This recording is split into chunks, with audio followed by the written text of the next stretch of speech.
Rocket launch एक बेहद ही शानदार दृश्य होता है। तकनीक और विज्ञान का प्रदर्शन करते हुए रॉकेट आसमान में ऊपर जाता है और बेहद ही खूबसूरती से अपना कार्य करता है। वैसे तो रॉकेट लॉन्च सिर्फ सैटेलाइट को अर्थ से स्पेस में ले जाना होता है, लेकिन इसके पीछे लगने वाली इंजीनियरिंग काफ़ी शानदार होती है। तो आज हम रॉकेट लॉन्च के पीछे लगने वाली इस शानदार इंजीनियरिंग के बारे में जानेंगे।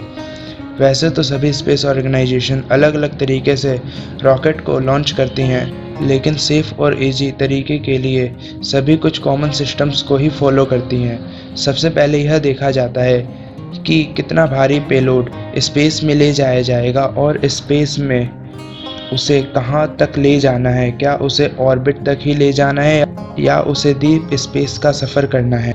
इसके लिए सबसे पहले रॉकेट का सिलेक्शन किया जाता है। रॉकेट का सिलेक्शन कई आधारों पर किया जाता है। इसके पीछे सबसे पहली चीज़ है कि यह सेफ़ होना चाहिए ताकि मिशन का सक्सेसफुल होना एंश्योर हो सके। अगर हमें हल्के सैटेलाइट को अर्थ की ऑर्बिट में डालना है तो हम स्मॉल रॉकेट्स का इस्तेमाल करते हैं, लेकिन वहीं अगर हमें लार्ज और हैवी सैटेलाइट्स को या हमें कोई डीप स्पेस मिशन को अंजाम देना है तो हम हैवी रॉकेट्स का इस्तेमाल करते हैं। रॉकेट सिलेक्शन के बाद उसे मैन्युफैक्चर किया जाता है। हालांकि स्पेस एक्स जैसी रियूजेबल रॉकेट रखने वाली कंपनियां मैन्युफैक्चर करने की जगह रियूजेबल रॉकेट को ही टेस्ट करती हैं और उनका मेंटेनेंस करती हैं, और लॉन्चिंग के वक्त उस रियूजेबल रॉकेट का इस्तेमाल किया जाता है। लेकिन जिन स्पेस ऑर्गेनाइजेशन के पास रियूजेबल रॉकेट नहीं होता है, वो इस बेहद ही विशाल और कॉम्प्लेक्स रॉकेट को हर मिशन के लिए अलग अलग मैन्युफैक्चर करती हैं। मैन्युफैक्चरिंग के लिए अलग अलग मैन्युफैक्चरिंग प्लांट होते हैं जहां पर इन विशाल रॉकेट्स के पार्ट्स को मैन्युफैक्चर किया जाता है। यहाँ काफ़ी ध्यान से रॉकेट का हर पार्ट्स साइंटिस्ट और इंजीनियर्स द्वारा बनाया जाता है कि एक गलती रॉकेट के साथ साथ सैटेलाइट और पूरे मिशन को बर्बाद कर सकती है। रॉकेट के ये बड़े बड़े पार्ट मैन्युफैक्चर होने के बाद एक साथ जोड़ने यानी असेंबल करने के लिए इन्हें असेंबली बिल्डिंग में ट्रांसफ़र किया जाता है। यह बेहद ही विशाल बिल्डिंग होती हैं जहां रॉकेट को असेंबल किया जाता है। नासा का केनेडी स्पेस सेंटर और इसरो का Satish Dhawan space centre vehicle assembly building है। और फिर रॉकेट को असेंबली बिल्डिंग में असेंबल करने के बाद लॉन्च पैड ले जाते हैं जहां से इसे लॉन्च किया जाता है। पर यह सब इतना आसान नहीं होता। रॉकेट को असेंबली बिल्डिंग में असेंबल करने के बाद लॉन्च पैड ले जाने से पहले टाइमिंग, वेदर कंडीशन और सेफ्टी का विशेष ध्यान रखना होता है। टाइम सिलेक्शन रॉकेट लॉन्च का एक बेहद ही खास हिस्सा होता है। हम किसी भी समय कोई भी लॉन्च नहीं कर सकते। लॉन्च टाइम एक खास समय होता है जिसे लॉन्च विंडो भी कहते हैं, और उसी समय हम लॉन्च को अंजाम दे सकते हैं।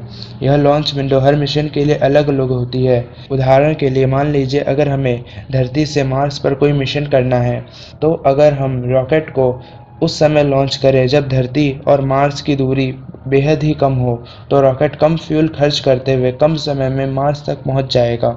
वहीं अगर हम रॉकेट को तब लॉन्च करें जब धरती और मार्स की दूरी बहुत अधिक हो, तो रॉकेट को काफ़ी अधिक फ्यूल खर्च करना पड़ेगा और काफ़ी अधिक समय भी लग जाएगा। लॉन्च विंडो के साथ साथ वेदर कंडीशन का भी ध्यान रखना होता है। बारिश या कोहरे में रॉकेट में कमी आ सकती है और पूरा मिशन फेल हो सकता है। साथ ही सिक्योरिटी के लिए जो भी एयरलाइन कंपनीज होती हैं और समुद्र के जहाज होते हैं, उन्हें लॉन्चिंग से पहले सूचित किया जाता है, क्योंकि अगर लॉन्च के समय कोई एरोप्लेन रॉकेट के आगे आ गया तो उससे काफ़ी नुकसान हो सकता है।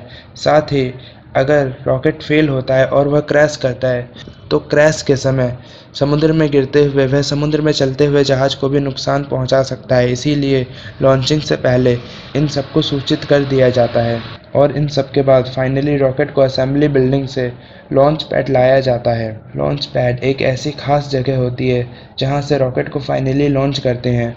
यहाँ सभी सेफ्टी को इंश्योर किया जाता है। लॉन्च पैड के चारों ओर 3 किलोमीटर का लॉन्च जोन बनाया जाता है ताकि लॉन्चिंग के दौरान अगर रॉकेट बूम होता है, किसी को भी जान का नुकसान ना हो। लॉन्च पैड ज़्यादातर समुद्र के पास बनाए जाते हैं ताकि रॉकेट में स्टेज सेपरेशन के दौरान गिरने वाले पार्ट समुद्र में ही गिरें और कोई भी नुकसान न हो। और फाइनली इन सब तैयारियों को करने के बाद रॉकेट लॉन्च का वो बेहद ही शानदार दृश्य सामने आता है। रॉकेट लॉन्च को मॉनिटर करने के लिए एक टैक टीम बनाई जाती है जो रॉकेट लॉन्च पर नज़र रखती है। रॉकेट अपने स्टेज को सेपरेट करता हुआ खाली हो चुके फ्यूल टैंक्स को अपने से अलग करता है, जिससे रॉकेट का वजन कम हो जाता है और वह स्पेस में जाकर आराम से सैटेलाइट को डिप्लॉय कर पाता है। सैटेलाइट स्पेस में अपने आप को एडजस्ट यानी ओरिएंटेट करती है और कम्युनिकेशन इस्टेब्लिश करती है। इन सब के बाद फाइनली एक रॉकेट लॉन्च सक्सेसफुल होता है।